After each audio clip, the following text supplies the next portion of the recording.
Hello everyone, and welcome to my Days of Our Lives official channel. I hope everyone is having a wonderful day. Before we begin, please hit the subscribe button and give this video a thumbs up. In Salem, sex, sorrow, and the pawn exposed things are about to get scalding hot. Days of Our Lives uncovers a startling disclosures alongside a close-to-home honest conversations and a few lecherous experiences. Video preview. In anticipation of the pawn's impending big-time return, here is your video preview for John Black's past. Furthermore, Lucas becomes the dominant focal point in an astounding new manner. Power and the pawn. Steve at long last chooses to confess all to John about Constantine he knows about the pawn, cautions Steve. Variety. John stunned. What? He wheezes. Constantine keeps a cryptic card in his room at the Kyriakis mansion while the two men consider what that information might ultimately mean. The inquiry: does the card mean and have the ability to do? Afterward, in bed with Kayla, Steve gets serious about the situation that has been tormenting him. He begins, "I smell inconvenience," completes Kayla. Confronting reality. Paulina's well-being gets downright ugly. After an assessment with Sarah, she tells the truth to her girl, Chanel. "I have disease," reports Paulina. Shock advancement. Kate and Roman are going to enter the Brady bar when Kate looks through the window and sees something astonishing. "What in the world?" she inquires. It appears as though Harris could know what's happening. "Nobody can figure it out," he later tells Roman. Tears and good wishes. Everett and Stephanie share a close-to-home second together. As Stephanie cries, Everett talks from the heart and tells her, "I am sorry to such an extent that I hurt you." Things seem much less tense among Alex and Teresa. Alex gets up on his own in their apartment, cheers, and raises one arm in the air. Teresa takes cues from him with an extraordinary enormous shout. Could they be having a celebration? Time for reality. In the meantime, Lucas, who's sequestered from everything, gathers Chad and Everett for a mystery meeting. "I have quite a story to tell you," he illuminates the two observer laborers. Afterward, Chad gives an admonition to Johnny, who's enthusiastically anticipating his Valentine's Day wedding to Chanel. "Keep Chanel as far away from you as you can, if you really love her," says Chad. Turning up the heat, Eric and Sloane, newlywed parents, make the decision to focus on one another. For the first time since Jude joined their family, the two of them get hot and heavy. Between the pretend couple Stefan and Ava, things get pretty hot. Stefan yells, "I don't think I've ever seen a woman with as little sex appeal as you," during a phone call in which the couple appears to be spatting. Steve and John examine the pawn. At John and Marlena's penthouse, Marlena called John after she showed up later than expected around evening time and saw that he wasn't home. John let Marlena know that he'd be home soon. In Horton Town Square, Steve tracked down John without help from anyone else. Steve conceded that Marlena had advised him to search for John, and he said that both he and Marlena were stressed over John.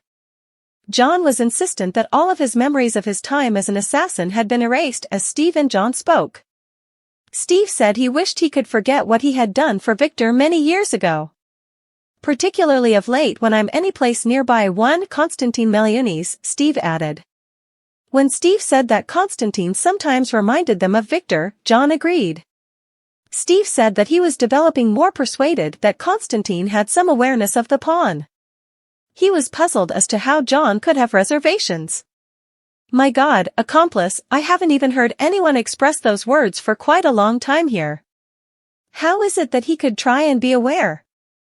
John inquired. Steve reviewed that Constantine had a knowing look all over when Constantine had gotten some information about the pawn. Steve added that it had felt like Constantine had been provoking Steve. Before Steve and John got together, John, who was clearly upset, was told by Steve to rest and go to Marlena's house. Steve and John agreed, and they told each other to take care. Back at John and Marlena's penthouse, Marlena was holding up for John when he got back.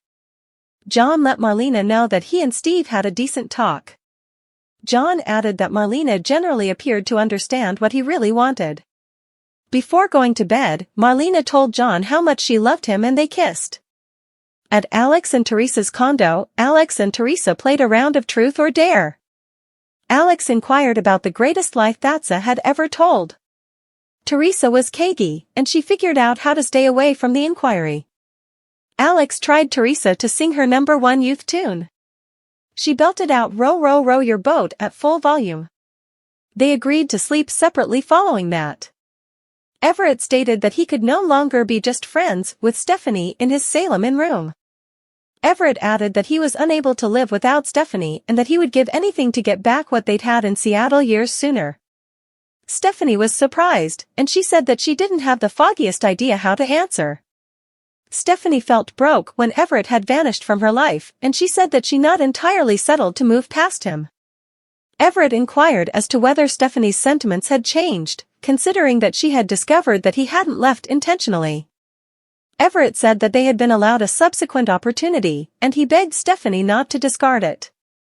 Everett heard Stephanie's vulnerability, including her doubts about herself. Stephanie went on to say that she was perplexed as to why Everett's family hadn't gone looking for him when he had gone missing. Everett reviewed that he'd lost his mom as a kid and that his dad had been a weighty consumer. Stephanie trusted Everett's clarifications. Everett said that his recollections had bit by bit returned subsequent to awakening from the mishap and that the primary thing he'd recalled with any lucidity had been his affection for Stephanie. Everett added that his main objective had been to track down Stephanie and to tell her that she meant the world to him. Moved by his words, Stephanie embraced Everett, and they started to make out on the bed. Everett requested that Stephanie go through the night with him, yet Stephanie said that she wasn't prepared. "I simply need to embrace you. I simply need to lay down with you in my arms this evening, that is all," Everett murmured. "That would be great," Stephanie murmured back. Stephanie and Everett clasped hands before Everett rose up to switch out the lights. Stephanie and Everett slithered into bed together, and he tenderly held her near him. Everett and Stephanie appeared content to be holding hands. When Harris revealed that Lucas was staying with him when he opened the door to his room above the Brady pub, Kate was overcome with relief. Harris revealed to Roman and Kate that he had successfully used the Statesville night laundry service to free Lucas from prison. Roman guaranteed Lucas that he was free to remain. Harris claimed that he had done everything in his power to secure Lucas' transfer to a safe house for the time being. Harris added that once the threat to Lucas' life was removed, Lucas would have to return to Statesville to complete his sentence. Harris left to give Kate and Roman some time alone with Lucas. A short time later, Kate attempted to get Lucas sunk into bed for the evening. Roman lauded Lucas for his assistance in attempting to end the medication pandemic in Salem, and he added that Lucas had placed his life on the line. Kate kissed Lucas on the temple, and she bade him good night. Kate thanked Roman for his assistance with Lucas as she left. Thanks for watching. If you like this video, so please don't forget to subscribe my channel and don't miss any update.